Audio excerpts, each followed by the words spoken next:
बिस्मिल्लाहिर्रहमानिर्रहीम। सामईन मोहतरम, अस्सलाम वालेकुम। हमारा आज का मौजू है चौहान राजपूत। चौहान राजपूतों की एक मुमताज़ गोत है। अग्निकुल राजपूतों की 4 गोतें हैं: सोलंकी, परमार, प्रिहार और चौहान। चौहान राजपूतों ने शुमाली हिंदुस्तान के कई हिस्सों पर हुकूमत की है। चौहानों का शुमार राजपूतों के मरकजी कबाइल में होता है। उन्होंने न सिर्फ बैरूनी हमलावरों के खिलाफ शदीद मुज़ाहमत की, बल्कि अपने हमसाया राजपूत कबाइल के साथ भी बेशुमार जंगें लड़ी। 5वीं सदी में सफ़ेद हनुओं ने शमाली और शमाल मगरबी हिंदुस्तान पर ज़बरदस्त हमले किए। इस वक्त यहाँ पर गुप्ता सल्तनत थी। हनु से शिकस्त के बाद गुप्ता सल्तनत टूट फूट का शिकार हो गई और बहुत से खुद मुख्तार हिंदू राजाओं ने इक़्तिदार संभाल लिया। इन्हीं में से एक चौहान कबीला भी था। तारीख में इनको पृथ्वीराज चौहान की वजह से ख़ास तौर पर याद किया जाता है। तारीखी, सकाफ़ती और तादाद के लिहाज से इनको राजस्थान में बड़ी अहमियत दी जाती है। हिंदू कुतुब वैदम यानी वेदास में चौहानों का जिक्र है। इनको अग्निवंशी कहा जाता है, यानी इनको आग से मंसूब किया जाता है। रवायात के मुताबिक चौहानों को बुरी बलाओं और शैतानी ताकतों के खिलाफ लड़कर इन्हें ख़त्म करने के लिए पैदा किया गया था। पुरानी रवायात के मुताबिक इनकी इब्तदा ही आग से हुई थी। उस नज़रिए के मुताबिक आबू के पहाड़ के ऊपर 4 ख़ानदानों के अजदाद का जन्म हुआ, जिनमें पनवार, प्रिहार, सोलंकी और चौहान शामिल हैं। मगर चौहान दौर में लिखी गई तहरीरों में इनको सूर्यवंशी और श्री राम चंद्र की औलाद लिखा गया। कुछ रवायात के मुताबिक चौहान सल्तनत का आगाज़ 6वीं सदी के करीब हुआ। चौहान शुरू में दीगर सल्तनतों जैसे गोहल और प्रिहारों के ज़ेर असर रहे और कबाइल के साथ 7वीं और 8वीं सदी के अरब हमलों को नाकाम बनाया। कुछ सालों के बाद चौहानों की आज़ाद सल्तनत कायम हो गई। पृथ्वीराज चौहान दिल्ली और अजमेर का आखिरी हिंदू राजा था। इसकी बहादुरी के कारनामे शुमाली हिंदुस्तान में बहुत मशहूर हैं। उसने अपने हमसाया राजपूतों के साथ जंगें लड़ी। एक रवायत के मुताबिक जय चंद, जो कनूज के राजा थे, उनकी बेटी संजुक्ता और पृथ्वीराज चौहान एक दूसरे से मोहब्बत करते थे। इसी वजह से पृथ्वीराज चौहान ने इसे उठाकर उससे शादी कर ली। इस वजह से जय चंद के साथ इसकी दुश्मनी हो गई। पृथ्वीराज चौहान की हुकूमत राजस्थान, हरियाणा, दिल्ली, मध्य प्रदेश और उत्तर प्रदेश के इलाकों पर मुश्तमिल थी। इसका दारुल हुकूमत अजमेर था।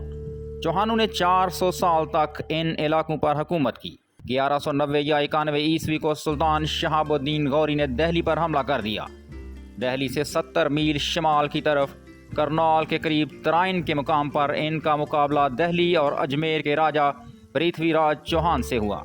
अफगानों और राजपूतों में गुमसान की जंग हुई। दोनों तरफ के सूरमाओं ने बहादुरी का हक अदा कर दिया। शहाबुद्दीन गौरी के लश्कर का बड़ा हिस्सा खिलजियों और अफगान कबाइल पर मुश्तमिल था। इस मुकाम पर तारीखी जंग हुई। दौरान जंग शहाबुद्दीन गौरी शदीद जख्मी हो गया।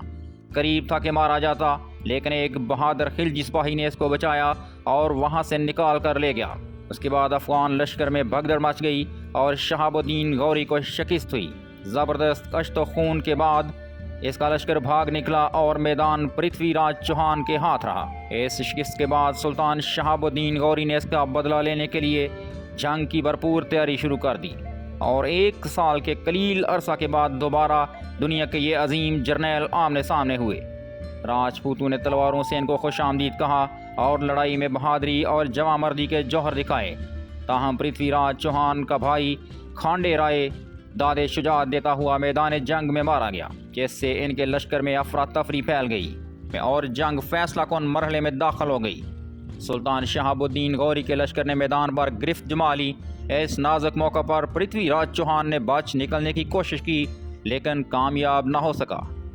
शहाबुद्दीन गौरी ने इसे गिरफ्तार करके कत्ल कर दिया और मुस्लिम हुक्मरान ने मैदान संभाल कर हुकूमत कायम कर ली। शहाबुद्दीन गौरी से शिकस्त के बाद वहाँ से पनवार, चौहान और दीगर राजपूत मुल्क के मुख्तलिफ हिस्सों में मुंतशिर होकर रह गए और इसी दौर के बाद उन्होंने इस्लाम कबूल करना शुरू किया।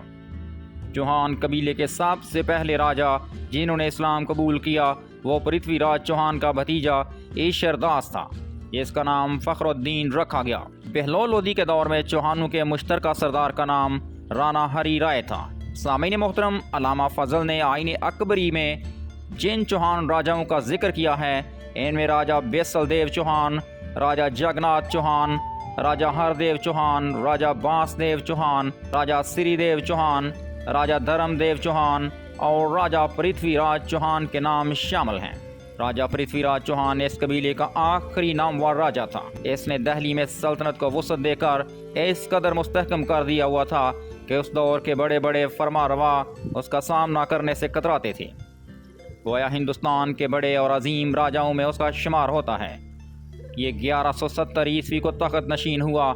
इस वक्त चौहानों का मरूसी तख्त अजमेर था, जबकि दिल्ली और इसके नवाह में पनवार राजपूतों का परचम शान और शौकत के साथ लहरा रहा था।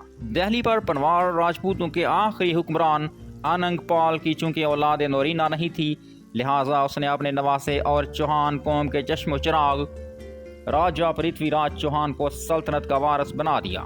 राजा पृथ्वीराज ने इंतजामी लिहाज से सल्तनत को 2 हिस्सों में तकसीम किया। दिल्ली पर अपने भाई खांडे राय को हाकिम बनाया और मालो और अजमेर के इलाके अपने पास रखे। इसकी हुकूमत में हिंदुस्तान के वसी व अरीज इलाके इनकी अमलदारी में थे। पृथ्वीराज की शिकस्त के बाद चौहान कौम की कुछ शाखें आज़ाद या खुद मुख्तार रहीं। ऐसी ही एक रियासत मंडवाल की थी जो 1803 में अलवर के राजा बख्तावर सिंह के कब्जे तक आज़ाद रही। इस रियासत की बुनियाद पृथ्वीराज के चचा कानादेव ने रखी थी, जिसके 18 बेटे थे। ज़्यादातर चौहान इन्हीं की औलाद में से हैं।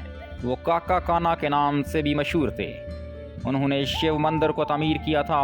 इसके बेटे भीमादेव को असागढ़ और मदन की सल्तनत दी गई थी।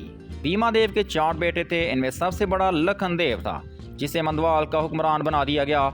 लखन देव के बेटे हलादेव को तैमूर के मंदवाल पर हमले का सामना करना पड़ा। इसमें हलादेव मारा गया। इसका बेटा चंदर बाद में मुसलमान हो गया और इसे मंदवाल की जागीर बतौर तोहफा मिली। बाद में तैमूर ने इसे राव का खिताब दिया। एक दूसरी रवायत के मुताबिक मंदवाल शहर की बुनियाद राव मदन चौहान ने 1170 ईस्वी में रखी थी।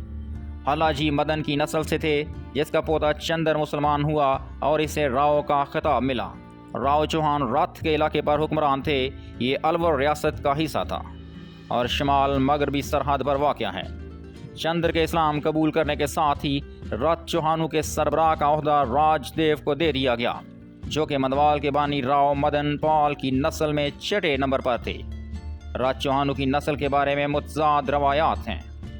इन्हें 2 शाखों निबराना और सदमख में तकसीम किया जाता है। निबराना जो राजा संगत की औलाद हैं, जो पृथ्वीराज के भाई चाहड़देव के पड़पोते थे। निबराना के आगे चलकर मज़ीद 2 कबीले हैं, राठ और बगूता। ये दोनों कबीले गुड़गांव से आए थे। निबराना चौहान ज़्यादातर जनूबी हरियाणा में पाए जाते थे। 1947 में तकसीम के बाद रथ के इलाके के मुसलमान चौहान और हरियाणा के मुसलमान चौहान पाकिस्तान हिजरत कर गए। अब ये पाकिस्तानी पंजाब के जनूबी और मगरबी इजरा में आबाद हैं। पंजाब के ज़्यादातर चौहान रांगड़ थे, जो हरियाणा में रहते थे। रांगड़ राजपूतों ने इस्लाम कबूल कर लिया था। उनकी अक्सरियत अम्बाला, करनाल, रोहतक, गुड़गांव और हिसार के इलाकों में पाई जाती थी। 1901 की मरदमशुमारी के मुताबिक चौहानों की कुल आबादी 1,13,80 थी। इसी आबादी का 63% हिस्सा रेवाड़ी रांगड़ थे, जो इस वक्त गुड़गांव में रहते थे। हरियाणा के चौहानों को अक्सर राव के लकब से जाना जाता है, जो कि एक लकब है, ना के कबीले का नाम। वस्ती पंजाब में ख़ास तौर पर माझा के इलाके के ज़्यादातर चौहान खुद को जाट समझते थे। तकसीम के बाद रांगड़ चौहान की अक्सरियत पाकिस्तान हिजरत कर गई।